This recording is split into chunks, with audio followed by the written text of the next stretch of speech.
You've probably noticed on this series of The Home Team that we've featured a lot of ceramic artists, and the reason is that ceramics have made a huge resurgence when it comes to collectible homewares.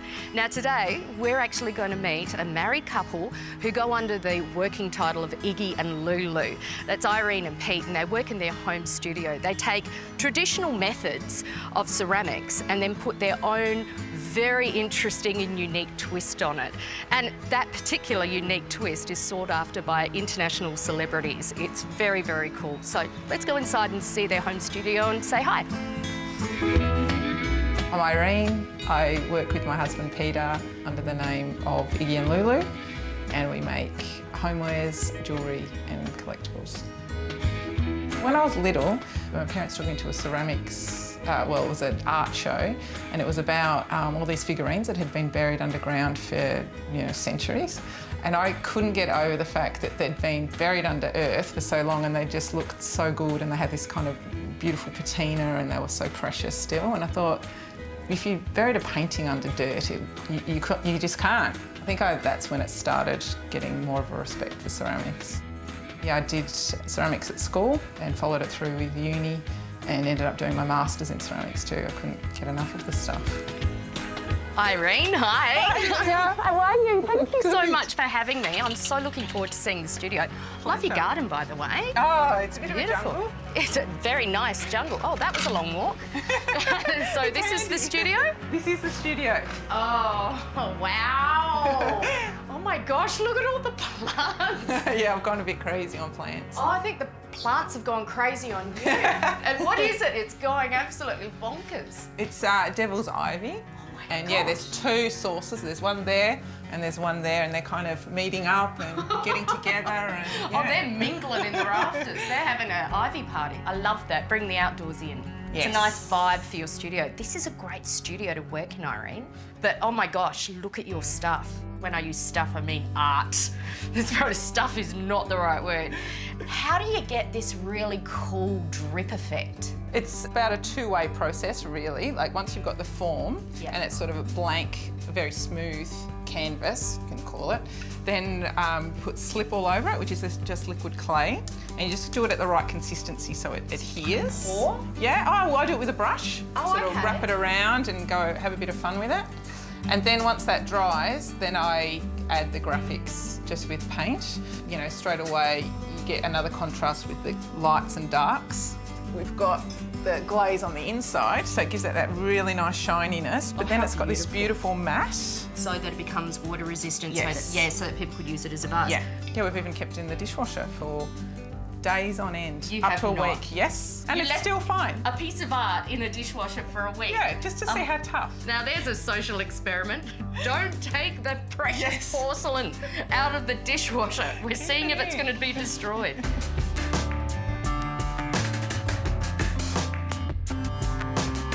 For me, the more texture, the better. With clay, you can really build up texture because you can build up between firings as well. You can layer when it's raw, and then you can layer after firings, and you can really get that depth of surface. I like things to look like they've been around forever because, you hope that they will as well. I like that bit of history in it so you can see layers. I like that in paintings as well, like when you can see what's happened before and it layers up and up. Oh my gosh, these are gorgeous. I love that gorgeous big skull with all the floral on it. That guy, that pretty guy there, what a spunk. Wow, that is so cool. Is that, look, once again, I don't want you to give away trade secrets, but is that transfers? Or? Yeah, that's all transfers. So each sort of individual piece is a separate transfer. Wow, that is so cool. You know what though? I did a bit of research and found out that Mike Patton, lead singer of Faith No More, is a bit of a collector of your work. He is. Please tell me that's true. It's Being a massive fan. true. How exciting. Yeah, it is very exciting because, I'm a big fan too. And when we first heard that he liked them and bought them, we were, oh, wow, that's sensational. And then he kept buying them. Like every year he'd come back and do concerts and buy them, and it was kind of like a little tradition for him. We were very excited. Is that Emily Blunt? Yes, it is. Wearing your jewellery? She is. Oh my gosh. That is a really beautiful piece. I love your jewellery, absolutely gorgeous, but I'm here for your ceramics. Now, you and your husband Peter are going to show us how to actually, or how you actually create it, right? Yeah, let's do it. All right, I want to see this.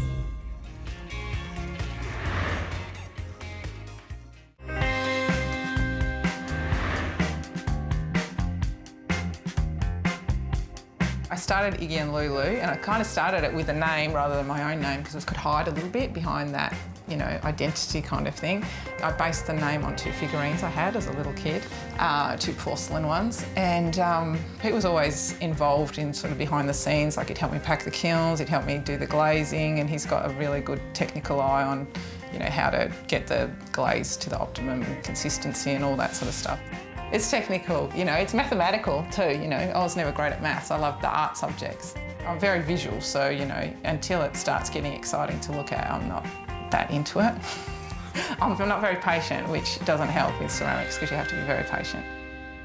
This is a very cool part of the studio out here, Peter. I love it. It is. It's got a really nice smell. It does. It's like clay, organic smell. It does. So you're the man who does the skeletal stages before the pours and the decoration that Yes. Irene does. So how does it start? I'll take you through the process. Will you do that I for me? will. Oh, that's so good. So we have a mould. This is a 3-piece mould, which I'll open it out for you.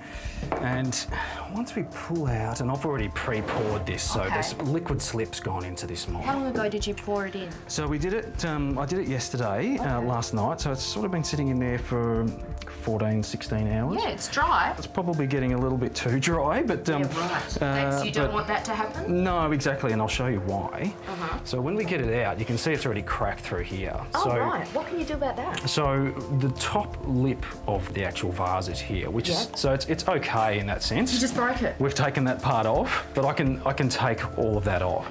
So I'm just going to take the top off there. And then That's cool. with the moulds, it's got a seam down the side, so we take the seams off, just like that. We run a knife along there. Yeah. And one on the other side, just like that. I smooth it out a little bit, so it's not too sort of edged Yep. and sharp.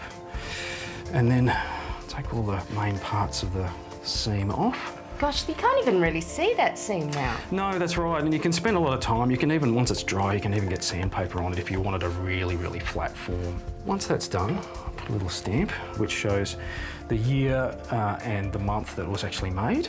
Oh, And beautiful. then we also put an Iggy and Lulu stamp on there as well. And that's pretty much it. That's my part of the first form. And now it's ready for the next stage, which is the Dripping. The dripping.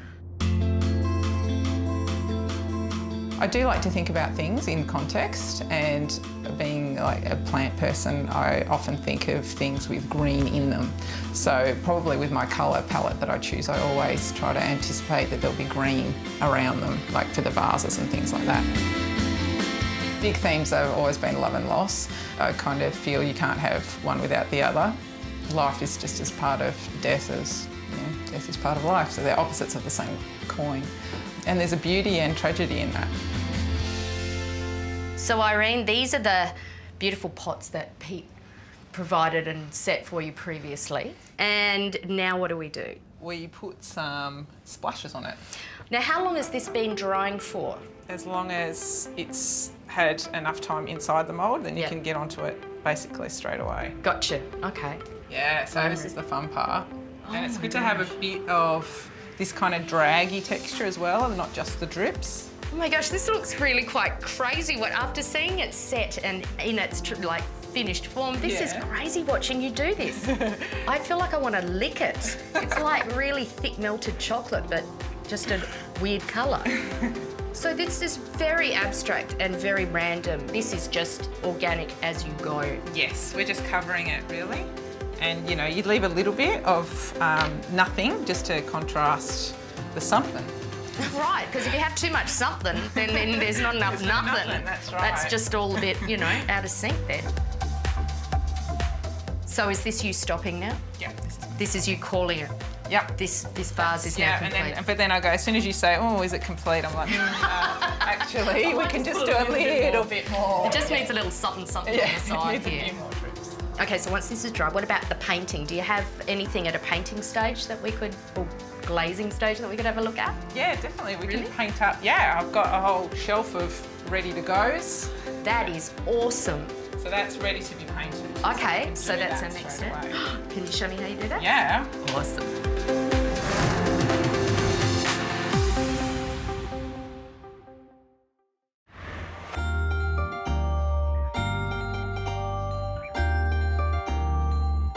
Okay, this is the preparation point. Yes, this is where we start the fun painting part.